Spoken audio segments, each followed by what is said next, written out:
Welcome to Will's Wild World. Today, I'm at Runaway Farm, a nature preserve in Cape Elizabeth, Maine. This preserve is managed by the Cape Elizabeth Land Trust, a nonprofit dedicated to preserving the rural character of Cape Elizabeth. Runaway Farm is 50 acres of preserved land in Cape Elizabeth, Maine. Cape Elizabeth Land Trust is the nonprofit responsible for preserving this land. This nonprofit organization was created in 1985 with the goal of preserving Cape Elizabeth's rural character. That equipment at the very beginning of the video was likely used by early Cape farmers. The organization achieves its preservation goal by purchasing land in Cape Elizabeth and ensuring those lots remain open space dedicated to natural uses and wildlife conservation. To date, the Trust has facilitated the permanent conservation of 850 acres, including 50 here. Does your city or town have a group dedicated to preserving green space for citizens and creatures? Let's explore this awesome little preserve.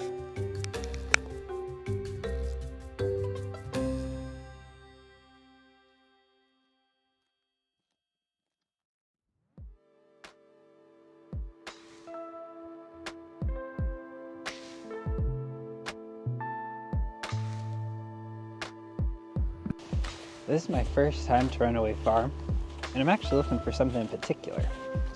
The New England cottontail. This is an endangered species of rabbit that is endemic to the New England area. Apparently, Runaway Farm is one of the largest populations of New England cottontails in Maine. So I'm hoping we can find some. I've come at the end of the day because rabbits are crepuscular creatures. This means they're most active during dusk and dawn. Can you think of any other crepuscular creatures? You might have one living in your house. Let's see if we can find it. There's another creature very similar to the New England cottontail I'm also on the lookout for today. It's called the snowshoe hare. As some of you might know, hares are very similar to rabbits, closely related. The snowshoe hare is really cute. It turns completely white in the winter to help blend in with the snow. We get a lot of snow up in Maine, New England. I mean, just look around. Snowed yesterday, not too much, but hopefully enough to disguise a snowshoe hare.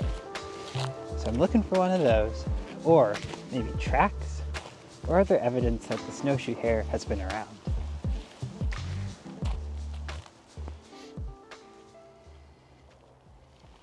I'm currently hearing a gaggle of geese, so many Canada geese, coming off from that way.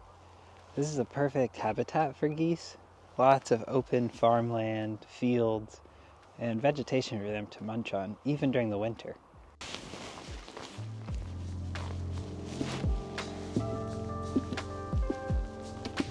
Other animals we might find include red foxes, black-capped chickadees, tufted titmice, even northern cardinals.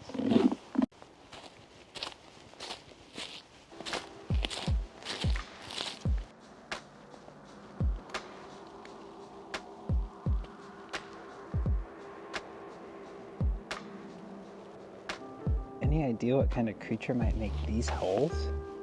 If you guessed woodpecker, you'd be correct.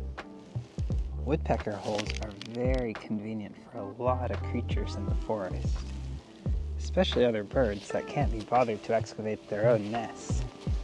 But also squirrels and other animals like to use the old abandoned woodpecker holes as their home. Pretty cool if you ask me.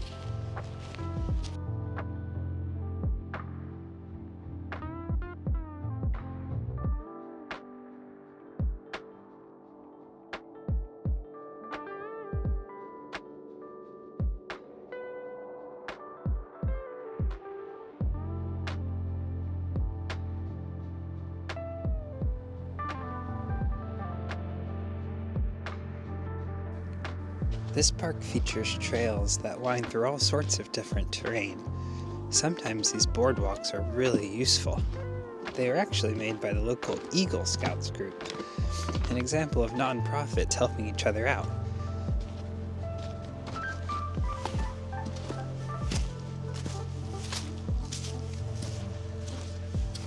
Here's an example of animal tracks.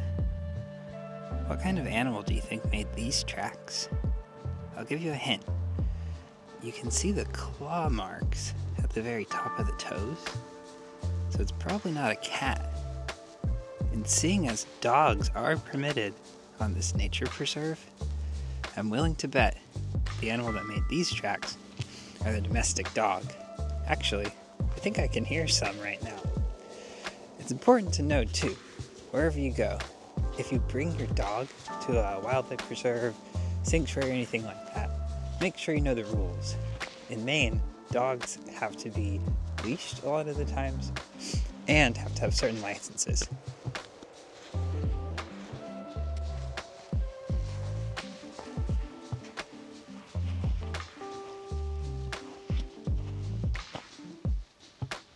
Look at this. This might be evidence of a red-breasted nuthatch nest. Nuthatches are known for using conifer resin to line the outside of their nest holes as a deterrent to keep certain predators out and other pests like ants.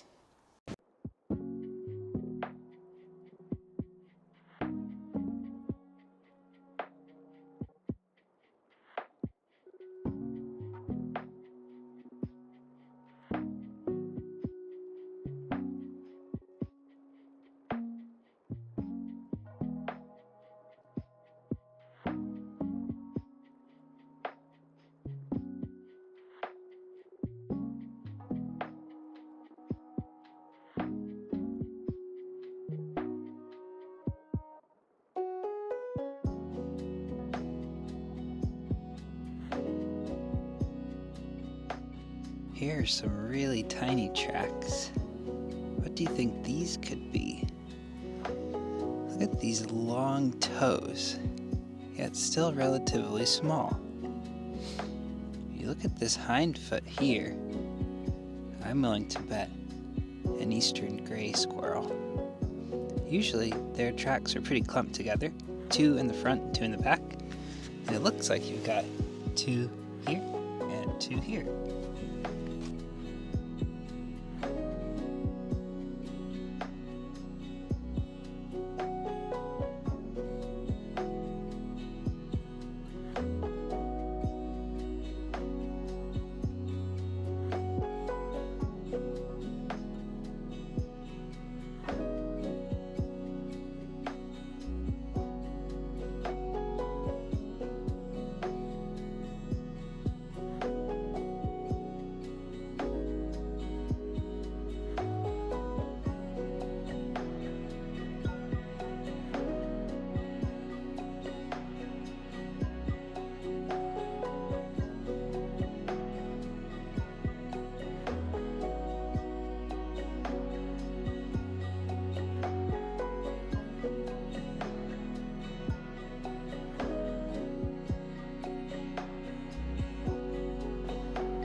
A lot of small birds love to eat berries during the winter, and they usually eat insects during the spring and summertime. Berries come in clutch as dietary supplements, even in the harshest of cold Maine winters.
Looks like we found some tracks coming down the tree.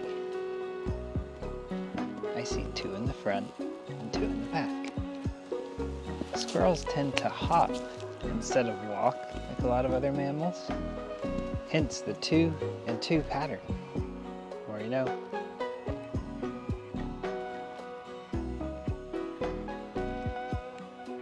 This type of habitat would be perfect for frogs, turtles, and salamanders during the spring. But where do they go when it's snowy like this? Turns out they bury themselves deep underneath the bottom of ponds or other wet patches like this and hibernate until it gets a little warmer out.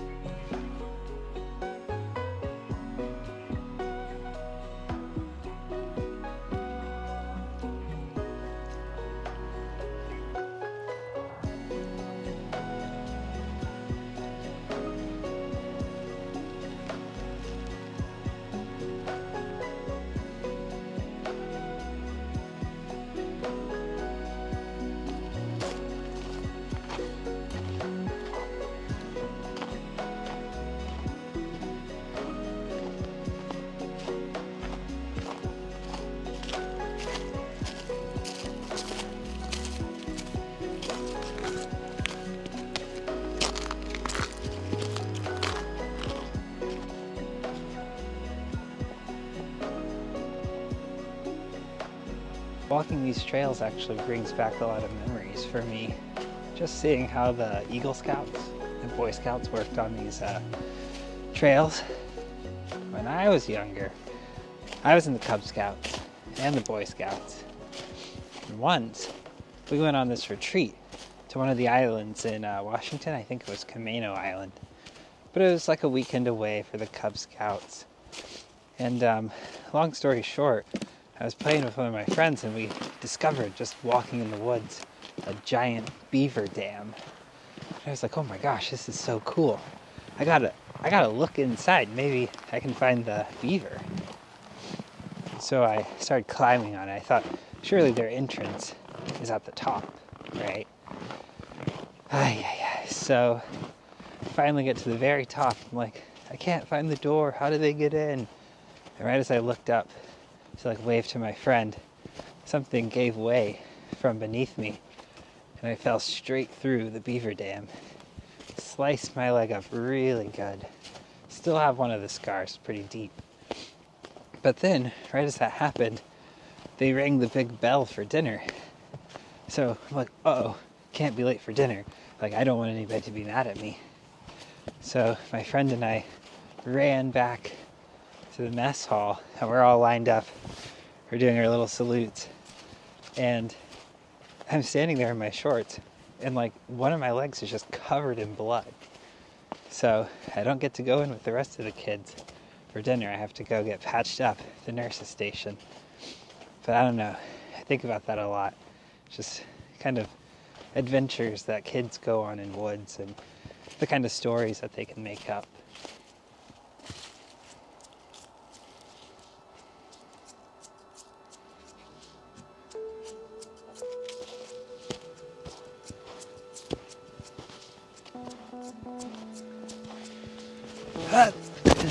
Mold that might be found in these woods. Very common in Maine. The white-tailed deer. They're another dawn and dusk animal that they're pretty skittish. Not gonna lie. Every time I see them, they seem to run away. But because of that, they've been given the nickname ghosts of the forest by certain individuals that make it their job to hunt them.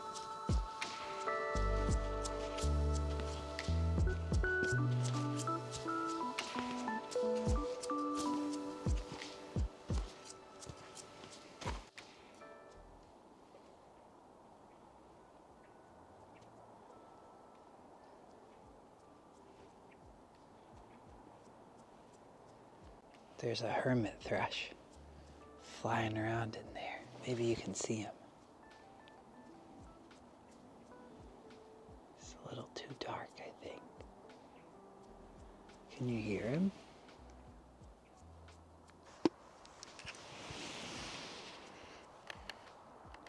sun is on its way down. This is the perfect time to find those crepuscular creatures. But usually parks and preserves like this close at sundown, so it's time I start heading back to my car. Doesn't mean I can't look for stuff on my way back though.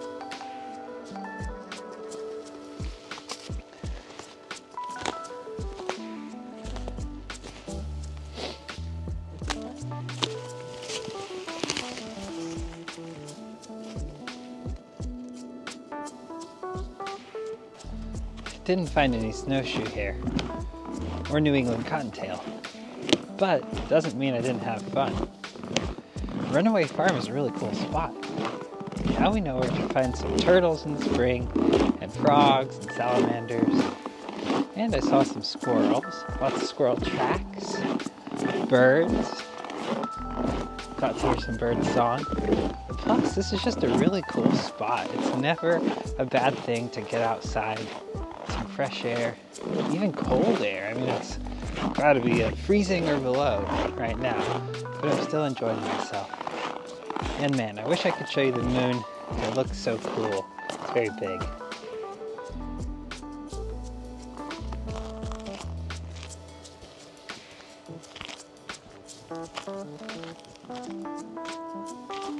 I bet this would be a great place to come back in the spring when the New England cottontails might be mating and nesting.